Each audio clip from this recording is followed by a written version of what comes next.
Le point marché avec Nadine Trémolière, directeur de Primonial Portfolio Solutions. Nadine, bonjour. Bonjour Jean-François. Vous êtes, j'ai envie de vous dire, aussi resplendissante que le CAC 40 qui a battu le mois dernier son record historique. On l'attendait. Un commentaire ? Le premier commentaire, c'est de dire à nos investisseurs ou à les gens qui nous écoutent que premièrement, le CAC 40, il est sans dividendes réinvestis. Donc, quelque part, c'est peut-être un peu plus difficile de toucher les plus hauts historiques que sur d'autres indices qui progressent avec les dividendes. Ça, c'est le premier point. Le second, qu'effectivement, depuis le début de l'année, on le dit, le luxe. Le CAC 40 est plein de luxe, heureusement pour lui, et c'est ça qui a porté, effectivement, cet indice sur les plus hauts historiques. Alors, on sait, votre leitmotiv, c'est la diversification. Vous trouvez les portefeuilles des épargnants français trop concentrés sur le marché national. C'est la raison pour laquelle, dans notre tableau sur les actions qu'on va regarder de suite, eh bien, dans ce tableau-là, il n'y a pas le CAC 40, il y a des indices qui sont des indices plus larges. Premier constat, lorsque l'on regarde la performance du mois et surtout la performance depuis le début de l'année, surperformance claire, nette et précise du MSCI Europe, c'est-à-dire des large cap européennes. Voilà, des large cap européennes. Je pense que c'est important de dire ça. On compare aussi dans notre tableau des large cap européennes, le MSCI Europe, par rapport à S&P, qui sont aussi des large cap américaines. Et quand on regarde un peu du côté des small cap ou des small mid, on voit que la situation est peut-être moins claire en faveur de l'Europe, puisqu'on a un indice qui est autour de 7-8%, donc on a une sous-performance des SMID, et c'est pareil aux États-Unis. Donc c'est vraiment une problématique large cap. Après, vous le soulignez, on a une surperformance de l'Europe. Rappelez-vous, en début d'année, on a eu l'ouverture de la Chine, et c'est vrai que les entreprises européennes ont été peut-être plus considérés comme étant aptes à capter cette réouverture chinoise, même si les indices chinois sont pas forcément très très bons, on peut y revenir par la suite, et peut-être en ont bénéficié plus que les États-Unis. C'est peut-être une explication. Juste l'explication de la surperformance des large cap par rapport aux small et aux mid, c'est quoi? C'est un phénomène de liquidité parce qu'on a l'impression que on parle moins de récession aujourd'hui, par exemple, qu'on en parlait il y a de cela quelques temps. On a l'impression que le sentiment économique s'améliore un peu. Ce qui traditionnellement profite aux entreprises qui sont plus petites, donc c'est un phénomène de liquidité? Oui, je pense que c'est un phénomène de liquidité. Il y a aussi une perception au niveau des taux d'intérêt que peut-être les larges entreprises ont eu peut-être des financements assurés pour les 5-6 prochaines années. Elles ont bien profité de la période des taux bas pour effectivement assurer leur financement. Peut-être un peu plus difficile pour les small caps. Donc il y a aussi ce phénomène qui doit jouer, qui a un petit peu de refinancement peut-être plus important à faire sur les small caps que sur les large caps. La Chine, à nouveau à contre-courant du monde occidental. Moins 5,2% sur le mois, léger recul depuis le début de l'année.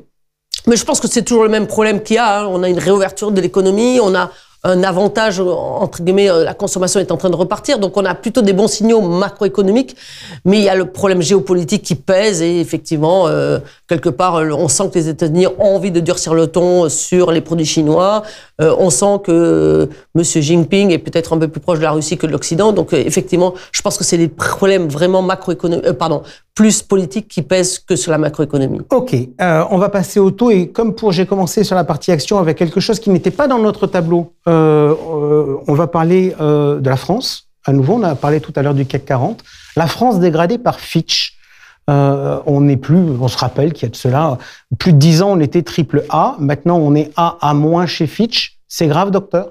C'est toujours embêtant. Mais disons qu'il n'y a pas non plus un environnement de double A dans l'environnement des double A, ce qu'on appelle double A+, double A, double A-. Il n'y a que des États, il n'y a pratiquement plus personne. Donc, oui, c'est embêtant, mais quelque part, ça valide une situation que tout le monde connaît, notamment d'endettement. Après, concrètement, comment ça s'est traduit? Il y a eu un peu d'augmentation du spread crédit de la France par rapport à l'Allemagne, de 10 BP. On était plutôt autour de 50 BP, on est autour de 60 BP. J'ai envie de dire, c'est pas non plus un drame. Ok, alors si on regarde le tableau attentivement, on constate que finalement, entre fin mars et fin avril, grosso modo, rien n'a bougé. Il y a une petite explication à tout ça, c'est que les réunions des banques centrales, c'est-à-dire la Fed et la BCE, étaient au début mai. On a la chance de faire notre émission le 9. Donc, on a les réponses. Qu'est-ce qu'il faut en penser? 0,25 de chacun des côtés. Est-ce que le point haut des taux courts est proche? On a toujours tendance, ça fait 6 mois pratiquement qu'on dit ça. Donc, je pense qu'il est peut-être plus proche aux États-Unis. On l'a souligné plusieurs fois lors des différentes émissions, que quelque part, la France, l'Europe, de façon générale, est en retard. Donc, le discours de Lagarde a été relativement clair la semaine dernière, disant que c'est pas fini. Donc, elle a fait 0,25, mais je pense que quelque part, on a peut-être plus de resserrement à attendre plutôt que la BCE, plutôt que la Fed. OK, on regarde tout de suite notre allocation d'actifs qui est en léger recul. Qu'est-ce qui pèse parce qu'on voit des actifs actions qui globalement ont été plutôt en hausse, des taux qui n'ont pas bougé sur le mois. Qu'est-ce qui a pesé sur la performance ce mois-ci? Ce qui pèse, c'est un petit peu les actions internationales. C'est vrai que encore une fois, les indices, et on ne met qu'une partie des indices, sont peut-être un petit peu trompeurs, à la fois les États-Unis, à la fois le MSCI World, mais on est plutôt dans un environnement large cap. Nous, on a des biais développement durable qui n'ont pas forcément bien marché au mois d'avril, donc qui sont aussi contributeurs négatifs de la performance.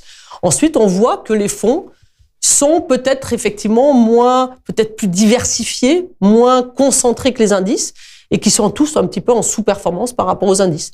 Et ça pèse sur effectivement notre profil puisque nous investissons sur des fonds et pas sur des indices. Vous nous dites ça, c'est vrai que d'un point de vue technique, en fait, un fonds, il a la contrainte de ne jamais dépasser 10% sur une valeur, ce que n'a pas un indice. Exactement. Donc, il y a des indices qui se retrouvent avec des pondérations de 15-20%, et quand ce sont ces titres qui montent là, les gérants ne peuvent pas les implémenter de la même façon dans le portefeuille, et donc ça pèse sur la performance, notamment quand on a des grosses pondérations, comme les GAFAM ou en Europe, sur les valeurs du luxe qui montent énormément, et les valeurs passives sont avantagées par rapport aux valeurs actives. OK. Notre part des actions aujourd'hui dans ce portefeuille équilibré sur la partie cotée, c'est 25%. Il y a 10% de private equity qui sont plutôt sur la partie européenne.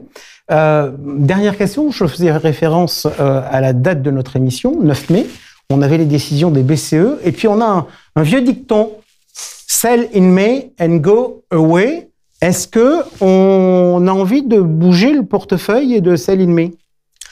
On a une gestion qui est, par le biais de l'assurance vie, relativement, on va dire, moyen terme, même si on essaie de faire en permanence des ajustements, mais je suis pas là pour vendre au mois de mai, pour acheter au mois de juin. Je crois que c'est pas vraiment la philosophie de ce qu'on cherche à faire.